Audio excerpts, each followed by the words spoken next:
तो आज हम लोग पढ़ेंगे अम्ल, क्षार और लवण। अम्ल को अंग्रेजी में कहते हैं एसिड, अम्ल को अंग्रेजी में कहते हैं एसिड। क्षार को अंग्रेजी में कहते हैं बेस और लवण को अंग्रेजी में कहते हैं साल्ट।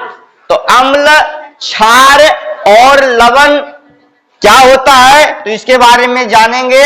अम्ल अर्थात एसिड, शोरगुल नहीं, इधर ध्यान दो सभी। स्वाद में खट्टे होते हैं। अम्ल क्या होते हैं? स्वाद में खट्टे होते हैं, यानी जब अगर उसे चखेंगे तो वह खट्टा लगेगा। यानी जैसे दही, दही खाने में कैसा लगता है जी? अच्छा, उसी तरह अगर इमली को चखेंगे, इमली कैसा होगा? नींबू का रस कैसा होगा? यानी ये सारे खट्टे होते हैं। उसी तरह से क्षार, बेस, स्वाद में कड़वा होता है। नहीं, सरसों का तेल कड़वा होता है, इसलिए उसको क्या बोलते हैं? कड़वा तेल। क्या बोलते हैं? अगर हम चखेंगे सोडा को, सोडा कड़वा लगेगा नहीं।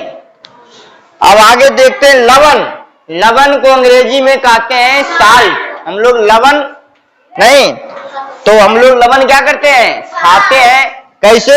तो इसके स्वाद में नमकीन होता है। साधारण लवण हम लोग खाते हैं जिसको नमक कहते हैं, नून नहीं, तो वो साधारण लवण है। नमक क्या है? एक प्रकार का लवण है और उसका स्वाद क्या होता है? नमकीन होता है। तो अम्ल में हम देखेंगे स्वाद में खट्टे होते हैं। खट्टा फल कोई हो गया, यानी नींबू हो गया, संतरा हो गया, मौसम्बी हो गया, कच्चा आम हो गया, ईम हो गया, और धात्री जिसे क्या बोलते हैं? आंवला कहते हैं नहीं, आंवला, धात्री, वो भी खट्टा होता है। दही खट्टे होते हैं। ये सारे खट्टे चीज, ये जो सारे खट्टे चीज होते हैं सभी में कुछ ना कुछ अम्ल पाए जाते हैं।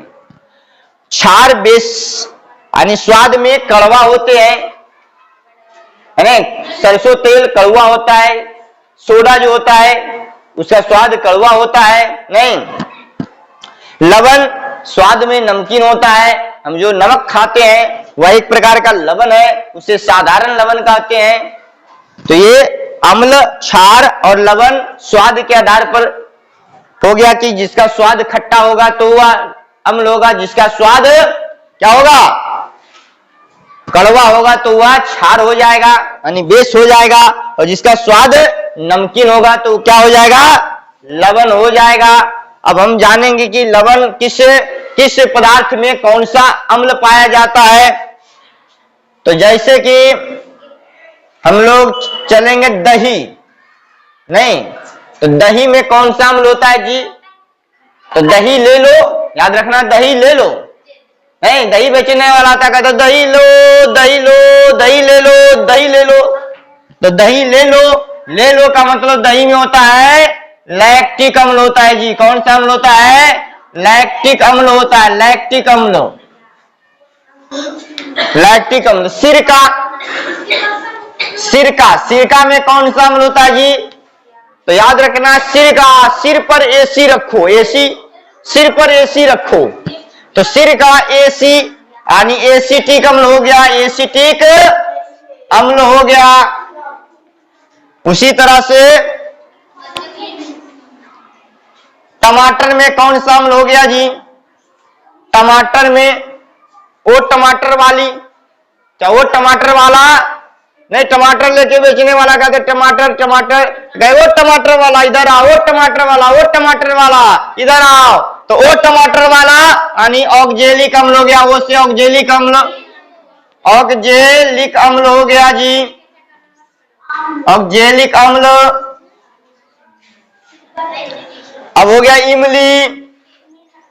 इमली में भी, इमली का स्वाद खट्टा होता है। इमली में कौन सा अम्ल होता है? याद रखना, इटली वाली, सोनिया गांधी इटली वाली नहीं, इटली, इटली, ई का मतलब इमली और टली का मतलब टार्टरिक अम्ल होता है जी, टार्टरिक अम्ल होता है, टार्टरिक अम्ल होता है। अब हम चलेंगे लाल चींटी में। लाल चींटी में फॉर्मिक अम्ल, फॉर्मिक अम्ल पाया जाता है जी। तो चलो इतना लिखो कि कौन सी में कौन सा अम्ल। अगर साइट्रस फल रहेगा, साइट्रस फल, साइट्रस फल किसे कहते हैं? साइट्रस फल, साइट्रस फल कहते हैं नींबू को, यानी रस वाला जो होता है नींबू, संतरा, नींबू संतरा, मौसम्बी जो होता है, नहीं, नींबू संतरा आदि में, तो साइट्रस फल से कहता है नींबू संतरा को। इसमें होगा साइट्रिक अम्ल, होगा साइट्रिक अम्ल, साइट्रिक अम्ल होता है। तो इतना क्या करना तुम लोगों को याद रखना है कि कौन सा पदार्थ में कौन सा अम्ल पाया जाता है। लिख लो इसे, नोट करो, चलो नोट करते जाओ तुम लोग, जल्दी से फटाफट नोट कर लो।